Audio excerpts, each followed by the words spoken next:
Welcome to the Wisdom Gifts Book Podcast, Wisdom Gifts Book 2 podcast, and get ready for a wonderful interview with a wonderful author, and her name is Monique Capri. She is wonderful. She is Monique Capri. Welcome, Monique. Hello. Thank you for having me. Thank you for being here, for being in the book, and thank you for all the things that you are and all the things that you do in the world. So let's jump in. So Monique Capri, I find it so fascinating that before we even get to what you're doing now, I want to honor you and thank you for your service because you spent 20 years in the military. Yes, that's correct. Can you talk a little bit about that experience? 20 years is a long time. What was It your is a long time. It was amazing, but it was the military. So it was quite challenging. And what I'd say is those challenges helped me be who I am today. And I wouldn't change it for the world. I appreciate my time. I appreciate all the leaders that invested in me so that I can invest in other people. And all of them, they would tell me, if I say, I owe you my life, I owe you so much, they say, pay it forward and bless somebody else. And So what do you think they saw in you and how did you rise to the rank of commander? well, I would say probably what they saw in me is that I cared about the people. I've always cared about people. I've always cared about soldiers, putting them in a better place than where they were. And that was my sole mission in leadership, is making lives better for their family, while also, serving the mission that we had in our military mission. And that's a quite challenging thing to do. So, I'm honored that the leaders that chose me to be a commander at that time saw it in me that, I would be able to do it. I love it. Is there something that you learned in the military that you use today, or maybe one or two things that you go like, I'm so glad I went through that because I use that to this day? Oh yes, always make it about service.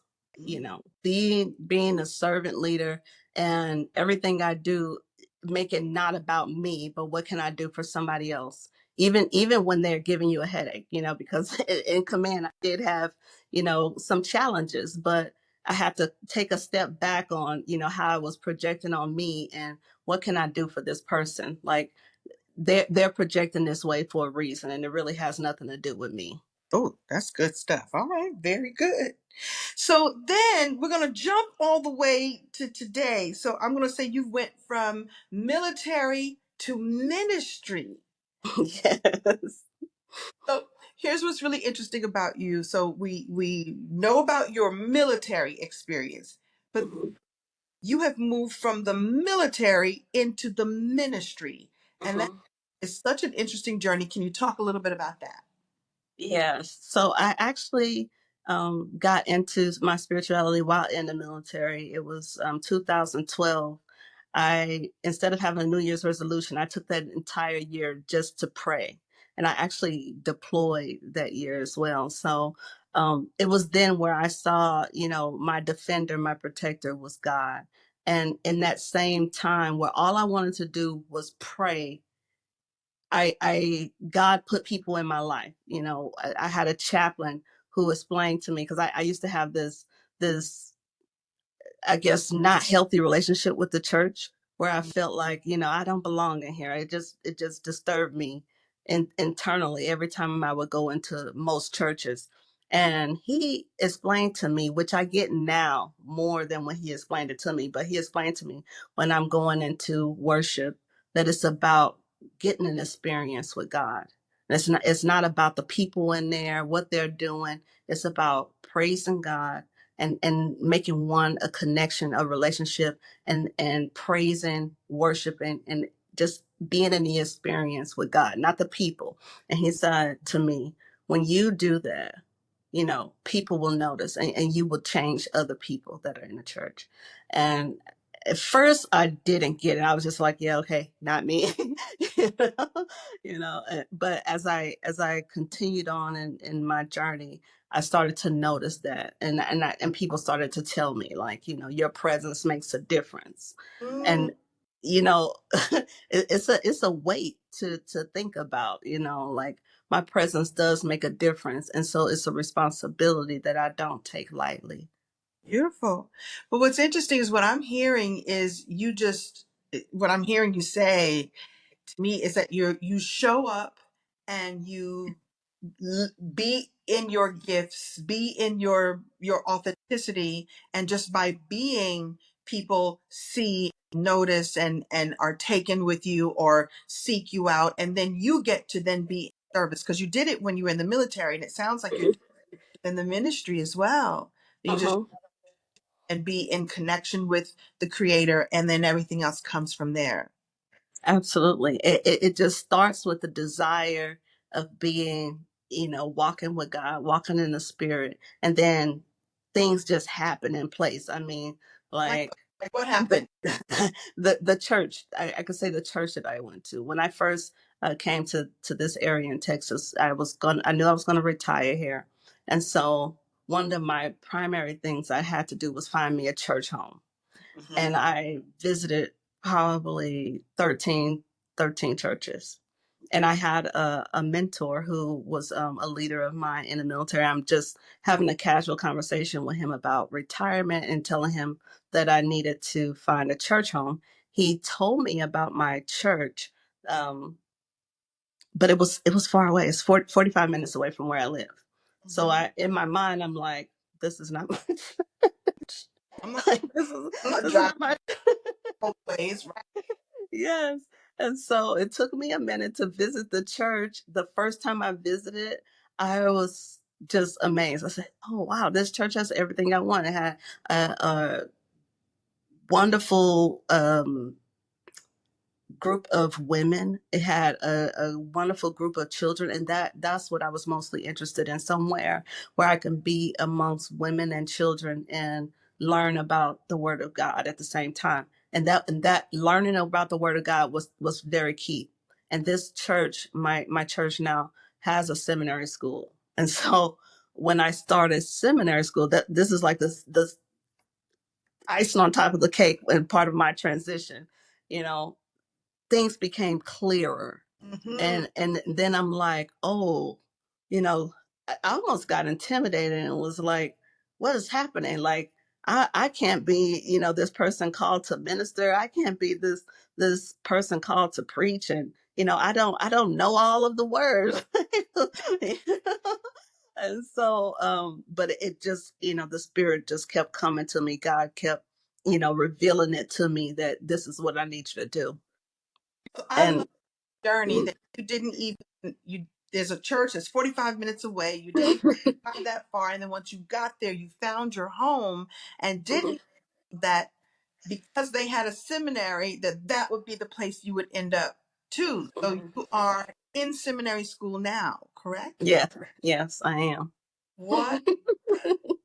So would you say that, well, I'll ask you this. What do you think is the key to all of this unfolding this way? Is it just being the best version of yourself? Is it listening? Is it being obedient? Like, what is the key? What will somebody else who's listening to this go like, well, how do I just find the place I'm supposed to be and then and be there? What would you say is the key? You said it. It's being obedient. You know, um, my first lady, she would tell me in our little mentorship session, sometimes the spirit is light, it's not heavy, and because it's light, it's soft, it's gentle with us, we'll ignore it. And then, all these things come to us and tell us why we shouldn't do something, when the first thought was, you need to do this, you should do this. And it's those first thoughts, when they first come, you just got to jump on it, bold and courageous and unafraid, and let God do the rest. All right. So then, okay, so as if this isn't a lot, there's more to come. You have so there's a name that you call yourself. So you're also a coach. So now military, retired from the military. Now you're studying to be in the ministry. You said you work with children in the in the summertime, and then add it, and I don't know what, what the chronological order is, but this is the piece that also perk up. You revealed to me that you know something, you learned something about the way your brain works, Hmm. and then what had happened? Yeah. Are you talking about being a neuro? Are you talking about the ADHD or Yes, being? all of that. Okay, so this took time. In I believe it was 2019, right before I began to transition out of the military. I was diagnosed with ADHD and a mild bipolar disorder. I was okay with the ADHD because I kind of knew, I when I was a kid, a doctor wanted my mom to make me go see a therapist, but she was like, "No, you're not putting no labels on my baby," I'm forever grateful for that because it opened opportunities for me not to have the diagnosis. One being in the military. Um, so once I got the diagnosis, I began to dive into like, what is this? What does this mean about me? And I learned, this kind of explains why I'm impulsive, why, my mind is always going.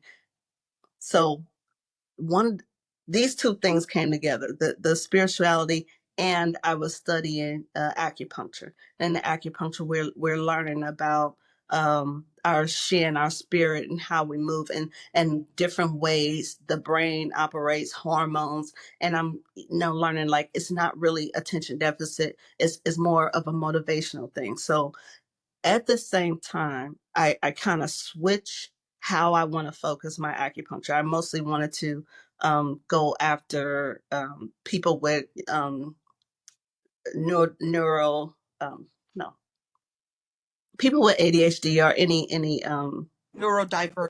neurodivergent disorder or gift is what I call it. Um, and that part, I end up finding that there is like basically neuro acupuncture. And so I'm like, okay, I can't go to a whole nother school. Like at this point, I'm like, should I be like studying neuropsychology? Like, I can't put on another school. So at the same time, one of the things I always wanted to do was be a transformational speaker. I got into so many different programs, but I get this ad for a neuro-encoding specialist. And I'm like, I need this. I need this. I go through the training and it aligns with everything so perfectly. Now, the training itself, I'm going to ask you, what is a neuro encoding specialist? What? yes. So as a neuro-encoding specialist, what I do is I help people re understand the psychology of themselves so that they can take the things that are held them back, things that have the limiting beliefs that are in their mind that stop them from reaching their full potential and be their best selves. And that's all I ever wanted to do. But not only, do I do it because a lot of coaches say that they do this, which I believe that they do. But in the being a neuro encoding specialist, we go into the science of it so that you understand like this is happening to me and this part of my brain is functioning when this is happening and this is how I can make it better. And it is very simple tools too. So that's the part that I love about it. It's not something, you know, super techy or super complicated that people have to do to become better. Where does your love of learning, because you just threw in there, oh, where does your love of learning come from, Monique? Because that's what I'm hearing. Like, love to learn. I think it comes from my mom, kind of like, I mean, I don't know why I want to say it's like genetic because growing up, I didn't have a good relationship with school. So I don't know. I don't know. I'm not going to say I've always loved learning.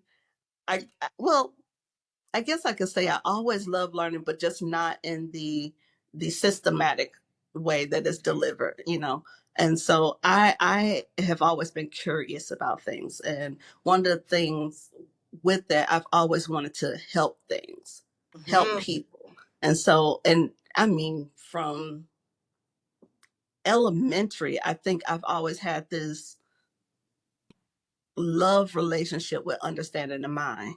Mm. And I remember my mom was the first one. She told me to be a psychologist. I originally wanted to be a psychologist because I had this. I used to write these little poems about the mind, and she walked with me one day and said, "You should be a psychologist." She said, "You know, we don't have a lot of people of color that are psychologists, and you have this natural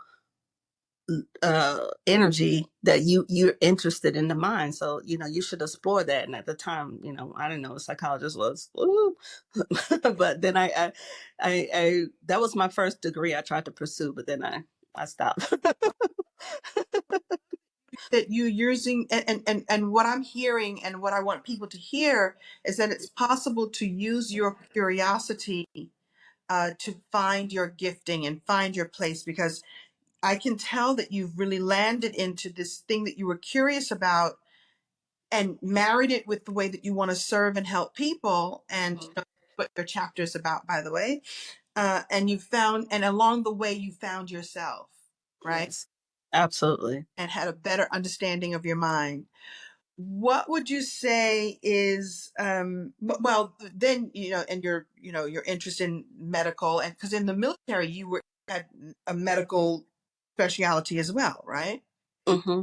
I was a medical operations and plans officer, so I kind of built the plans of any inside any operation. I was that person to build the medical plan, like how are we going to take care of the troops, how we're going to make sure they have what they need, how, you know, all of the medical staff be trained, and how do we operate in a given area. That was my business. So all of this comes together in a wonderful package called Monique Capri. You Yes. branded all of this as Mo Essence. Hmm. You see how I had to stand up? I said, when I really stood up, talk to us about what Mo Essence is, from your perspective. Mo Essence is all the things that I've learned from experience through institution that has become a part of me, and that I feel the desire to share. I have to share this. You know, God doesn't want us to keep it for ourselves. It's no good.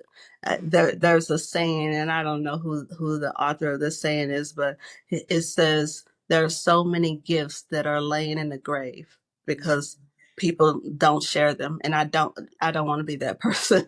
Like I want to share everything that I have, you know. In essence, and I actually got this from Chinese medicine, studying in my acupuncture. Essence in Chinese medicine is jing. They call it jing. It's a fluid that's within us. It's our vitality that gives us life. And so somehow, I don't even remember when I just said Mo Essence and it stuck, and I said that's it.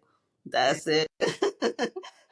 Well, thank you for stepping into your gifts. Thank you for being obedient to your gifts, and to, you know, to go on the exploration. You know, what I'm also hearing from you, which is really powerful, is that you may not know right away, but you keep the journey, you keep seeking, you keep staying Mhm. curious, keep, you know, it's like you knew what your values were. Like, my values are, I want to help people and I want to understand the mind. And along the way, it all comes together, and then you add the spirituality piece, and it feels to me like you discovered your home, right? Your home yourself and your home within the church in this experience. And I just think it's a powerful journey and a powerful wisdom that you're teaching us to stay on the journey, to stay on the path. Is there anything that you would leave us with as we step more into our own listen, I can't have, what, can I have Mo Essence, or do you, Yes. do we all have Mo Essence? Yes, everybody's gonna get some Mo Essence. I have to share it. The thing I would leave with people is don't be consumed with the things of this world or the system that they put us in. You know, seek what's internal, and make a blossom of something beautiful. That God made us all creative, all in his image, and we should live like that. We shouldn't worry about these systematic constructs that are designed for us to not flourish. And I would just say, go internal, go inside the spirit, find yourselves. Let's be the best that we could be. I love it. Thank you so much, Mo Essence. Thank you so much, Monique Capri, Thank you. for stepping into your wisdom in such a beautiful way. Thank you, man. Thank you so much. All right, good stuff, right? From the military to the ministry with a little bit of Mo Essence along the way. I hope that you find your essence and live out loud in the same way. Thanks for joining.